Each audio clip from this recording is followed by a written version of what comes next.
우리는 저번 주 안드레를 통해서 베드로와 만나주신 예수님은 소망의 예수님이요. 그 소망은 변함이 없다는 것을 함께 말씀을 나누었습니다. 소망의 예수님도 은혜지만 그 소망이 변함이 없다는 것에 큰 은혜가 있는 줄 믿습니다. 오늘은 빌립과 나다나엘과 만나주신 예수님에 대해서 함께 말씀의 은혜를 나눕니다. 나다나엘은 예수님의 말씀에 어떻게 나를 아시나이까 하며 감동하며 대답합니다. 오늘 말씀을 통해서 빌립과 나다나엘과 만나주신 예수님은 어떤 분이신가 함께 묵상하며 은혜 받는 시간이 되시도록 기도합니다. 아멘. 43절을 보십시오. 43절 같이 한번 읽어보겠습니다. 이튿날 예수께서 갈릴리로 나가려 하시다가 빌립을 만나 이르시되 나를 따르라 하시니 아멘. 안드레가 베드로를 예수님께 데리고 온 다음 날이었습니다. 예수님은 갈릴리로 지나가시다가 빌립을 만나셨습니다. 빌립은 제자들 중에서 두드러지게 나오지는 않지만 오병이어 사건에서 나오죠. 예수님은 빈들에서 많은 무리들에게 말씀을 가르치실 때 제자들이 예수님께 무리들에게 마을로 내려가서 먹을 것을 사먹게 하라고 사먹게 하소서 제안을 합니다. 이때 예수님은 제자들에게 너희가 먹을 것을 주어라라고 말씀하십니다. 그때 재빠르게 대답한 것이 빌립입니다. 이 많은 무리를 먹이려면 200데나리온이라도 부족하겠나이다 라고 대답을 합니다. 이렇듯 빌립은 머리가 좋아서 계산이 아주 빨랐습니다. 머리수대로 그것이 학기에 얼마씩 해가지고 재빠르게 계산을 해댔습니다. 더구나 그는 인간관계도 좋았습니다. 헬라어도 잘하는 국제감각도 있었습니다. 이런 사람은 예수님이 누구신지 설명하는 것이 필요하지 않습니다. 예수님이 누구이신지 체험해 보는 것이 필요합니다. 예수님은 빌립을 만나시자마자 하신 말씀이 무엇입니까? 무슨 말씀 하셨습니까? 나를 따르라. 나를 따르라 하셨습니다. Follow me. 예수님의 나를 따르라는 말씀의 뜻이 무엇인가요? 첫째, 예수님을 따르라는 말씀은 예수님을 인생의 목적으로 삼으라는 말씀입니다. 어떤 말씀이라고요? 예수님을 인생의 목적으로 삼으라는 말씀입니다. 예수님은 우리의 창조주가 되십니다. 우리를 위하여 자기 생명을 버리고 다시 살아나신 예수 그리스도이십니다. 유일한 길이요 진리요 생명이 되십니다. 그러므로 예수님은 자신 있게 나를 따르라고 말씀하셨습니다. Follow me. 나를 따르라. 물론 세상에는 나를 따르라고 하는 것이 많습니다. 세상은 돈을 따르라고 합니다. 또 권력과 또 명예를 따르라고 합니다. 또 세상은 어때요? 쾌락을 따르라고 합니다. 네가 재미있는 거 따르라고 합니다. 이런 것이 행복을 줄 수 있을 것처럼 나를 따르라고 말합니다. 그러나 문제는 그 어떤 것도 그 어느 것도 우리를 생명의 길로 인도하지 못한다는 것입니다. 우리는 이런 것을 쫓지 말고 따르지 말고 예수 그리스도를 따라야 합니다. 우리의 전 인생을 들여도 아깝지 않을 분은 바로 예수 그리스도입니다. 예수님은 우리에게 생명을 주시고 하나님 나라로 인도하시는 분이십니다. 둘째, 예수님을 따르라는 말씀은 예수님의 제자로 부르시는 말씀입니다. 무슨 말씀이라고요? 예수님을 따르라는 말씀은 예수님의 제자로 부르시는 말씀입니다. 나를 따르라는 말씀은 지속적으로 나를 따르라는 말씀입니다. 한번 예수님 만났다고 해서 그 다음엔 어때요? 자기 마음대로 살라는 것이 아니에요. 계속해서 예수님을 바라보며 예수님과 함께 거하며 예수님을 배우는 예수님의 제자가 되라는 말씀입니다. 예수님은 많은 사람들 가운데 빌립을 제자로 부르셨습니다. 이것이 은혜입니다. 그 수많은 사람들 가운데서 예수님이 빌립을 제자로 부르셨어요. 우리 한 사람 한 사람을 부르시는 것도 그게 어때요? 예수님의 값은 어때요? 은혜예요. 예? 그 수많은 사람들 중에서 우리 가정을 또 어때요? 우리 어때요? 자식들을 또 우리 바로 나를 어때요? 예수님이 택하시고 부르셨다는 거예요. 이것이 놀라운 은혜입니다. 우리는 서울대 교수의 제자가 되는 것이 어렵습니다. 쉽지가 않죠? 훌륭한 바이올리니스트의 제자가 되어 배우는 것은 큰 영광으로 생각합니다. 하물며 예수님의 제자가 되는 것이 얼마나 큰 영광이겠습니까? 아멘. 예수님은 천지를 창조하신 창조주가 되십니다. 온 세상의 그리스도이십니다. 예수님을 스승으로 모신 사람들은 다들 어떻게 되었습니까? 생각해 보십시오. 모든 인류의 스승이 되었고 인류의 역사를 바꾸어 놓은 사람들이 되었습니다. 예수님의 제자들은 모두가 다 천국에 들어가게 되었습니다. 베드로를 비롯한 12 사도가 그렇습니다.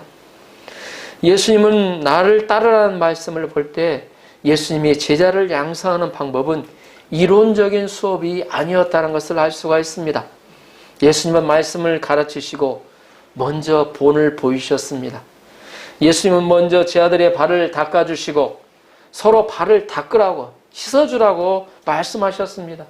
예수님은 제자들을 사랑하시고 그 다음에 서로 사랑하라고 말씀하셨습니다. 예수님은 십자가의 길이 생명의 길이라고 가르치시고 실제로 십자가의 길은 좁은 길이요 고난의 길을 가셨습니다. 우리가 예수님을 따르는 것은 쉬운 일이 아닙니다. 하지만 예수님이 가신 십자가의 길이 가장 확실하고 안전한 생명의 길입니다. 아멘입니까? 아멘. 예수님이 십자가 후에 생명을 얻으셨듯이 우리도 예수님을 따르면 영원한 생명을 얻을 수가 있습니다. 이 시간 예수님은 저희에게도 나를 따르라고 말씀하십니다.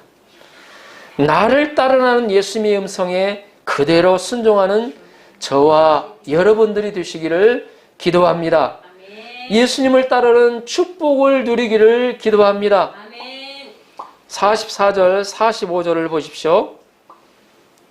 빌립은 안드레와 베드로와 한 동네 벳세다 사람이라. 빌립이 나다나엘을 찾아 이르되 모세가 율법에 기록하였고 여러 선지자가 기록한 그 일을 우리가 만났으니 요셉의 아들 나사렛 예수니라. 빌립은 예수님을 따른 후에 예수님과 함께 거하며 예수님이 그리스도이심을 믿게 되었습니다. 안드레아도 그랬죠. 예수님을 실제적으로 어때요? 따라서 어때요? 예수님이 거하신 곳을 보면서 예수님의 삶과 또 예수님과 함께 밥을 먹으며 차를 마시며 나누다 보니까 이분이 바로 그리스도라는 것을 깨닫게 되었습니다. 그는 벳세다 사람입니다. 그는 예수님을 만난 후에 벳세다 동네에 친하게 지내는 친구인 나다나엘을 찾아갔습니다. 그리고 자신이 체험하고 만난 예수님을 증거하였습니다. 어떻게 증거하였습니까? 오늘 말씀에 나오죠. 어떻게 증거하였습니까? 모세가 율법에 기록하였고 여러 선지자가 기록한 그 일을 만났으니 요셉의 아들 나사렛 예수니라. 그는 모세가 율법에 기록하였고 선지자가 기록한 그 일을 만났다고 증거하였습니다. 여기서 율법과 선지자가 기록한 것은 무엇인가요? 바로 구약 성경이죠. 모세와 수많은 선지자들이 기록한 것이 바로 구약 성경입니다. 그가 만난 예수님은 모세와 선지자가 예언하여 기록한 그분이시라는 것입니다. 예언하신 분, 그냥 바로 이렇게 오신 분이 아니고 그때부터 어때요? 구약 시대부터 계속 예언하여 오신 분이시라는 겁니다. 빌립은 구약 성경에서 약속한 그 메시아 그리스도를 만났다고 증거하고 있습니다. 하나님은 아담의 타락 이후 창세기 3장부터 계속하여 메시아를 보내시겠다고 구약 성경에 약속하여 주셨습니다. 여자의 후손에게서 메시아를 보내시고 처녀를 통해서 메시아를 보내시겠다고 하셨습니다. 아브라함과 다윗의 후손 가운데서 메시아가 태어날 것이라고 약속하셨습니다. 선지자들이 그분이 한 아기의 모습으로 베들레헴에서 태어나시고 나사렛에서 활동하실 것도 예언하셨습니다. 십자가의 죄인으로 죽으시고 부활하실 것도 예언하셨습니다. 다시 하늘에 올라 그리스도가 되실 것을 예언하였습니다. 예수님은 이 예언대로, 이 예언의 말씀대로 태어나신 그리스도가 되십니다. 예수님은 성경대로 우리 죄를 위하여 죽으시고 성경대로 사흘 만에 부활하여 하나님 우편에 앉으신 우리의 그리스도가 되십니다. 빌립은 성경이 약속한 그 메시아가, 그 수천 년 동안 성경에 약속된 그 메시아가 바로 요셉의 아들 나사렛 예수라고 고백하고 증거하고 있습니다. 46절을 보십시오. 이 말을 들은 나다나엘의 말입니다. 나다나엘이 가로되 나사렛에서 무슨 선한 것이 날 수 있느냐? 빌립이 가로되 와보라 하니라. 와서 보라 하니라. 빌립의 말을 들은 나다나엘은 빌립이 증거한 것을 믿을 수가 없었어요. 그것은 예수님이 갈릴리 나사렛 출신이기 때문입니다. 유대인들은 나사렛을 포함한 갈릴리 전 지역을 이방인처럼 더럽게 여겼습니다. 이방인처럼 여겼다는 것은 상종도 하지를 않아요. 더구나 어때요? 같이 앉아서 밥도 먹질 않았어요. 예? 그것이 어때요? 부정하다고 여겨서. 그 이유는 갈릴리 나사렛 사람은 아스리아의 침공 이래 혼혈족이 되었고 혼합 종교가 되었기 때문입니다. 그런데 이렇게 더러운 자들을 통하여 인류를 구원할 그리스도가 어떻게 나겠느냐 하는 것입니다. 그의 생각도 어느 정도 일리가 있죠? 그러나 그는 지역적인 편견을 가지고 있었습니다. 그는 미가서를 통하여 메시아가 베들레헴에서 나시는 것을 알고 있었어요. 나다나엘은 예수님이 베들레헴에서 태어난 것을 몰랐습니다. 거기까지는 못 들었던 것 같아요. 그냥 나사렛 예수라고 얘기를 하니까 나사렛에서 태어나고 나사렛에서 자라난 것만 알고 잘못 알고 있었죠.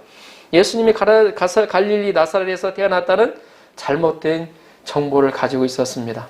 예수님은 갈릴리 출신이시지만 갈릴리에서 태어나지 않고 미가서 말씀대로 다윗의 고향 베들레헴에서 태어나셨습니다.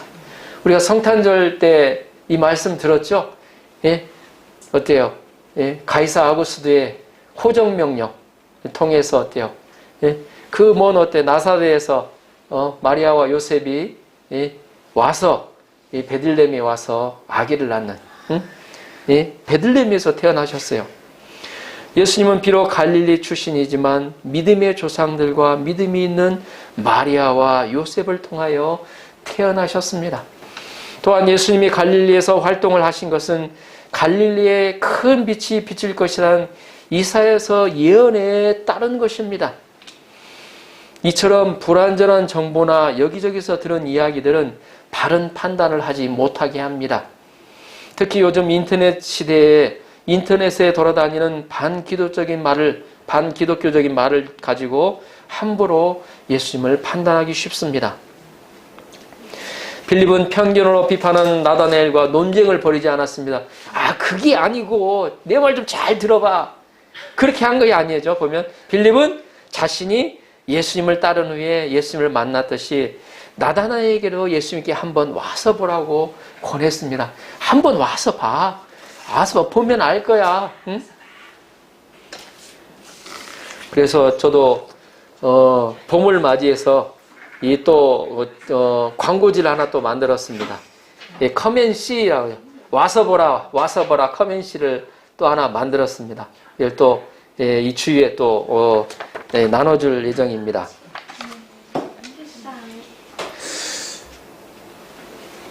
그는 어때요? 자신이 직접 예수님을 만나보고 예수님을 판단해 보라는 말입니다. 우리는 예수님에 대해서 사람들과 논쟁할 필요가 없습니다. 논쟁은 이겨도 유익이 없고 저도 또 유익이 없습니다. 우리는 다만 다른 사람이 예수님을 직접 만나보고 평가해 보라고 해야 합니다. 그걸 인도해 줘야 됩니다. 그러면 신앙의 모든 의심이 사라지고 예수님을 믿을 수가 있습니다. 예수님을 만난 사람은 예수님이 진리라는 걸 알아요. 여러분 배너라는 영화 아시죠? 배너. 예, 예, 1960년대에 나온 작품인데 지금도 명작, 걸작으로 손꼽히고 있습니다. 그 배너의 영화 감독 윌리엄 와일러라는 사람은 먼저는 성경의 허구성을 찾기 위해서 성경을 읽기 시작했다고 합니다. 야, 성경 이거 신화야. 성경 이거 지어낸 얘기야. 성경 이거 믿을 수가 없어. 그 어때요? 허구성, 그 안에서 허구성이라는 건 뭡니까? 잘못됐다. 이건 거짓말이다. 그걸 찾기 위해서 성경을 읽기 시작했다고 합니다. 그러나 성경을 읽다가 십자가에서 죽으시고 부활하신 예수님을 알고 감동을 받아 예수님께 무릎을 꿇었다고 합니다. 그는 예수님의 십자가에 대한 감동을 배너라는 영화를 통해서 아주 사실적으로 묘사하고 표현했습니다. 우리는 성경이 잘못이었다고 논쟁하기 전에 먼저 성경을 자세히 읽고 순종해 보아야 합니다. 그러면 성경이 참 진리임을 알게 됩니다. 47절, 48절을 보십시오. 47절, 48절 같이 한번 읽어볼까요? 시작. 예수께서 나다나엘이 자기에게 오는 것을 보시고 그를 가리켜 가라사대 보라 이는 참 이스라엘 사람이라 그 속에 간사한 것이 없도다. 나다나엘이 가로되 어떻게 나를 아시나이까? 예수께서 대답하여 가라사대 빌립이 너를 부르기 전에 내가 무화과나무 아래에 있을 때에 보았노라. 아멘. 여기서 중요한 것이 예수님이었대요. 보면서 나다나엘이 자기에게 탁 오는 것을 보시면서 어때요? 그를 가리켜 탁 하세요. 보라. 이는 참 이스라엘 사람이라. 그 속에 간사한 것이 없도다. 다 예수님이 그 말씀 하시니까 어때요? 나다나엘이 어때요? 어떻게 나를 아십니까? 어떻게 나를 아시나이까? 이게 포인트입니다. 예수님이 빌립이 나다나엘을 데리고 오는 것을 보셨습니다. 나다나엘이 자기에게 오는 것을 보시고 예수님이 어때요? 칭찬하시잖아요. 참 이스라엘 사람이라. 간사한 것이 없는 진실한 사람이라고 말씀 칭찬하셨어요. 나다나엘은 예수님을 통하여 그가 진실한 이스라엘 사람으로 변화될 것을 보셨습니다. 나다나엘은 자신을 처음 보는 순간에 알아주시는 예수님에 대하여 감동하여 여쭈어 봤을 겁니다. 처음 보자마자 나를 막 어때요? 알았던 사람처럼 칭찬하고 아주 그것도 걸작으로 칭찬을 해주잖아요. 그때 감동하여 예수님께 여쭈어 봤습니다. 어떻게 나를 아시나이까? 아니 어떻게 저를 아시죠? 그러자 예수님은 빌립이 그를 부르기 전에 무화과나무 아래에 있을 때 보았다고 말씀하셨습니다. 당시에는 무화과나무 아래에서 좀 묵상하고 하였다고 합니다. 예수님은 빌립이 그를 부르기 전부터 그를 알고 있었습니다. 그가 어미태에서 나옴으로부터 알고 계셨다는 것입니다. 예수님은 나다나엘을 창조하신 창조주가 되십니다. 창세기 1장에 보면 하나님이 인간을 창조하실 때 우리의 형상을 따라 우리의 모양대로 만들자라는 계획을 세우시고 남자 여자를 창조하셨다고 기록하고 있습니다. 예수님은 태초부터 계시고 우리를 아시는 분이십니다. 아멘. 여러분 어떤 것을 자기가 만들었다고 생각해 보세요. 그 만든 것은 어때요? 계획이 들어갔고 그게 어때요? 그 사람이 이제 정성이 들어갔겠죠. 근데 그 만든 것을 제일 잘하는 사람은 그 만든 사람이잖아요. 예? 다른 사람이 아나요? 예?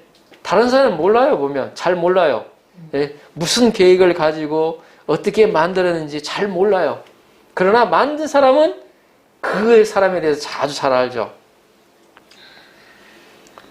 우리를 알고 정하시고 부르시는 분이시라는 겁니다. 요한복음에 보면 예수님은 특별히 우리를 아시는 분으로 많이 기록되어 있습니다. 예수님은 베드로가 장래 베드로를 보시고 어떻게 말씀했죠? 내가 장차 게바가 되리라. 교회의 반석이 될 것을 아셨어요. 사마리아 여자를 보시고는 어때요? 과거 5 남편을 두었다가 지금도 만족 없이 살고 있다는 것을 아셨어요. 38년 된 병자가 병이 벌써 오랜 줄을 아셨어요. 자신을 찾아온 무리들이 오랫동안 배고픈 것을 아셨습니다. 예수님은 베드로가 자신을 3번 부인하실 것을 아셨습니다. 예수님은 자신이 죽은 후에 찾아온 마리아의 슬픔을 아시고 그 이름을 불러주셨습니다. 마리아야 불러주셨잖아요. 보면 예수님은 선한 목자로서, 선한 목자는 양들의 이름을 안다고 하였습니다. 예수님은 우리 한 사람 한 사람을 너무나도 잘 아시는 선한 목자가 되십니다. 우리가 말씀을 공부하면 예수님이 너무나도 나를 아시고 이해하시고 도우시는 것을 알게 됩니다. 예수님은 양들을 아시는 선한 목자가 되십니다. 예수님이 우리를 아신다는 것은 우리를 이해하시고 우리 문제를 해결해 주신다는 말씀입니다. 상담학에서 보면 이해와 공감만 해주어도 문제의 반절은 해결이 된다고 합니다. 들어주는 거예요. 이해해 주는 거예요. 공감해 주는 거예요. 아, 그런가요? 그런가요? 이것만 해줘도 상담이 어때요? 상담하라는 사람의 문제의 반절은 해결해 준다고 합니다. 예수님은 인생들이 늑대와 같은 죄와 사망 권세에 얼마나 시달리고 있는지 아셨습니다. 얼마나 고통하고 있는지 아신다는 것입니다. 얼마나 연약한 육신을 가지고 있는지 아십니다. 자기 스스로 구제불능이라는 것을 아셨습니다. 그래서 이들을 구원하기 위해서 어때요? 이 땅에 인간의 모습으로 오셔서 자신의 어때요? 목숨을 들여서 희생제물이 되신 것입니다. 예수님은 우리를 진정 이해하시고 우리의 문제를 해결해 주시는 진정한 그리스도가 되십니다. 우리가 문제 가운데서 실제로 이 예수님을 믿는 믿음으로 기도해 갈 때 이 예수님을 만날 수가 있어요. 이 예수님을 만난 사람은 어떻게 돼요? 앞으로 부딪히는 문제들 가운데서도 어때요? 계속해서 주님 앞에 들고 나가요. 그럴 때 주님을 또 만납니다. 시편 139편 1절에서 3절까지는 다음과 같이 말씀하고 있습니다. 여호와여 주께서 나를 감찰하시고 아셨나이다. 주께서 나의 앉고 일어섬을 아시며 멀리서도 나의 생각을 통촉하시오며 나의 길과 눕는 것을 감찰하시며 나의 모든 행위를 익히 하시오니 여호와여 내 혀의 말을 알지 못하는 것이 하나도 없으시니이다. 아멘. 여호와께서 나의 앉고 일어섬까지 아신다고. 멀리서도 나의 생각을 다 어때요? 통촉하신다. 나의 길과 눕는 것까지도 감찰하시며 나의 모든 행위를 익히 아신다고 그랬습니다. 이 얼마나 큰 은혜입니까? 여기서 아신다는 것은 이해하신다는 것입니다. 우리는 나를 알아주는 사람이 없을 때 어딜 가나 알아주기를 원하잖아요. 자신 알아주는 사람이 없으면 어때요? 소유감을 느껴요. 사비시 오모요스루 소유감을 느낍니다. 다른 사람이 나를 알지도 못하면서 판단하고 정죄할 때는 어때요? 화가 나잖아요. 보면. 그러나 창조주 예수님이 우리를 아십니다. 예수님은 우리와 같이 육신의 몸을 입고 오시고 모든 것을 다 채울하셔서 우리 어때요? 연약함을 다 채울하셨다고 그랬습니다. 창조주 예수님이 우리를 다 아신다는 거예요. 또 우리를 어때요? 아시고 우리의 잘못을 어때요? 책임져 주십니다. 우리를 아시고 어때요? 잘못한 것이 있으면 어때요? 또 책임져 주셔요. 예수님은 죽으시고 부활하셔서 부활하신 주님은 우리를 죽음에서 구원하여 주십니다. 성령으로 오셔서 소원을 주시고 힘을 주셔서 우리를 바르게 살게 도와주십니다. 49절을 보십시오. 49절 함께 읽어볼까요? 49절 시작. 나다나엘이 대답하되 랍비여 당신은 하나님의 아들이시여 당신은 이스라엘의 임금이로소이다. 아멘. 어떻게 하시나이까? 그 말을 어때요? 예? 짧은 그 순간이었지만 나다나엘이 예수님을 만났어요. 이 예수님의 고백입니다. 나다나엘이 대답하되 랍비여 당신은 하나님의 아들이시오 이스라엘의 임금이로소이다 왕이로소이다 고백하잖아요. 예수님을 만나는 것은 물론 이제 시간이 이제 좀 오래 걸리는 것도 있지만 순간이에요. 응? 기도하면서 어때요?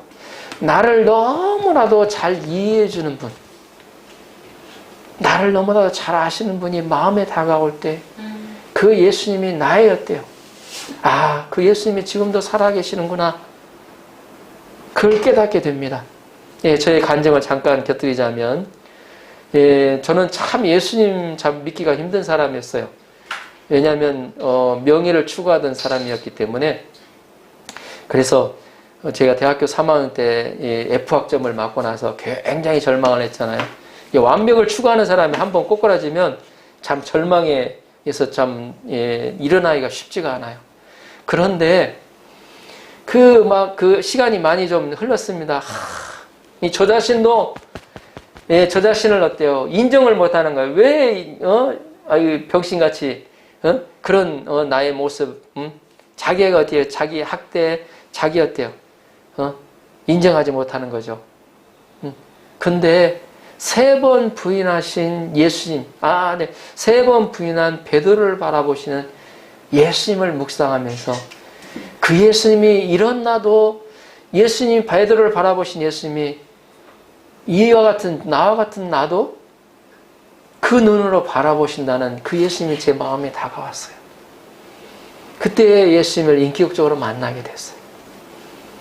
그러니까 그 이전까지는 나의 부족함이 드러나고 나의 허물이 드러나면 다른 사람 앞에서 드러내기를 싫어하고 창피하게 여기고 수치스럽게 여기고 그랬는데, 오히려 어때요? 그 연약함 가운데 주님이 나를 바라보시는 것을 바라보니까 나의 연약함이 어때요? 예수님을 만나는 은혜의 터가 된 거예요. 예? 예수님이 이런 나도 나를 이렇게 바라보시는구나. 3번 부인한 베드로조차도 어때요? 예수님이 정죄치 않으셨잖아요. 궁인의 눈으로 바라보시고, 예? 나 같으면 그냥 버릴 것 같은데, 넌 이제 싹 글렀다 하고 버릴 것 같은데. 근데 요한복음 21장에 다시 베드로를 찾아가시잖아요. 사랑 고백을 받으시잖아요, 보면. 그 소망이 변치를 않으셨다는 거예요. 예, 그 예수님을 만나고 난 나의 모습이 현재 저의 모습입니다. 예, 그 예수님을 만나고 나서 저의 연약함 가운데 드러난 연약함, 그때는 어때요? 나의 연약함을 감추거나 없애거나 막 그렇게 해야 되는데, 이제는 그 연약함이 드러날수록 주님의 은혜 가운데 나아가게 됐어요. 네. 이런 나도 예수님이 나를 이렇게 사랑하셨구나. 아멘. 은혜가 다가오죠. 보면 나다나엘은 자신을 알아주시는 예수님을 하나님의 아들이요 이스라엘의 왕으로 고백했습니다. 이 고백했다는 것 어때요? 자기가 만났다는 거예요. 어떤 목사님 그러시더라고요. 예수님을 만나는 것은 순간이라고. 응? 뭔가 시간이 막 오래 걸리는 게 아니고 예수님 만나는 것이 순간이라. 자신을 온전히 알아주는 사람은 하나님의 아들밖에 없다는 고백입니다. 우리의 생일을 아시고 우리의 이름을 아십니다. 우리의 질병, 성질, 또 성격, 고통, 슬픔, 소외감, 두려움 모든 것을 가장 잘 아시는 분은 그리스도 예수님이십니다. 내가 어떤 음식을 좋아하고 또 어떤 옷을 좋아하는지, 내가 언제 기분이 좋고 또 언제 기분이 나쁜지 아시는 분은 바로 예수 그리스도이십니다. 내가 학과 공부에 어떤 스트레스를 받고 있는지, 어때요? 나야미가 뭐라고 그랬냐? 염려, 근심이 있는지, 예, 갑자기 또 한국어가 생각이 안 나요. 예. 내가 그런 어때요? 스트레스를 받고 있는지, 내 가정에 어떤 문제로 고통하는 것도 아시는 분이 바로 예수님입니다. 현재 나의 고통스러워하는 문제 가운데서 나의 그 마음을 알아주시는 분이 예수님이라는 것입니다. 예수님은 우리의 마음과 우리의 삶을 다스리시는 유일한 왕이 되십니다. 지금 이곳에 살아계신 왕이 되십니다. 50절, 51절을 보십시오. 예수께서 대답하여 가라사대 내가 너를 무화과 나무 아래에서 보았다 함으로 믿느냐? 이보다 더 큰 일을 보리라. 또 가라사대 진실로 진실로 너에게 이르노니 하늘이 열리고 하나님의 사자들이 인자 위에 오르락 내리락 하는 것을 보리라 하시니라. 예수님은 나다나엘의 현재와 과거의 모습뿐 아니라 미래의 모습도 알고 계셨습니다. 나다나엘은 하나님의 사자들이 예수님의 오르락내리락 것을 볼 것이라고 말씀하셨어요. 하늘이 열리고 하나님의 사자들이 인자 위에 오르락내리락 하는 것을 예수님을 통하여 하나님과 인간의 교제가 이루어졌다는 것을 말합니다. 야곱이 베델에서 꿈을 꿀 때 하늘이 열리고 하나님과 교제하였죠. 예수님은 나다나엘의 영적인 세계가 열릴 비전을 보셨습니다. 천사가 오르락내리락 하면서 성령님을 통해서 하나님과 교제의 그 문이 열려지는, 예수님은 하나님과 인간 사이의 참 중보자가 되십니다. 야곱이 본 꿈의 환상이 예수님을 통하여 이루어진다는 것입니다. 이제 하나님과 자유로운 교통이 열리게 되었습니다. 힘든 점이 있을 때 여러분 마음에 꼭 어때요? 담아놓고 그대로 있으면 병 걸립니다. 힘든 점 어때요? 예수님 부르고 다만 예수님, 나의 아버지 하나님 부르고 예수님 이름으로 어때요? 고백하면 어때요? 예수님을 바라보기 시작하면 문제의 해결의 열쇠가 열려요. 보면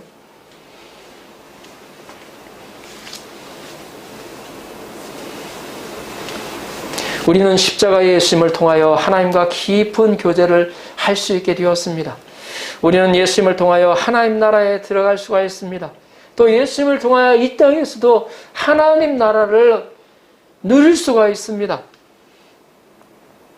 결론적으로 예수님은 우리의 현재뿐 아니라 우리의 미래도 아십니다. 나의 미래의 배우자를 알고 나의 자녀를 알고 계시는 분도 예수님이십니다. 우리가 하나님 나라 갈 때를 알고 계시는 분도 바로 예수 그리스도이십니다. 하물며 우리의 죄와 죽음을 알고 또 우리의 문제를 알고 해결해 주실 분이 누가 있겠습니까? 우리를 위해 죽으시고 부활하신 예수 그리스도밖에 없습니다. 예수님 우리를 아시고 우리를 너무나도 이해하시고 우리 문제를 해결해 주십니다. 성령으로 우리를 거룩해 살게 하시고 성령께서 우리를 하나님 나라로 인도하여 주십니다. 아멘.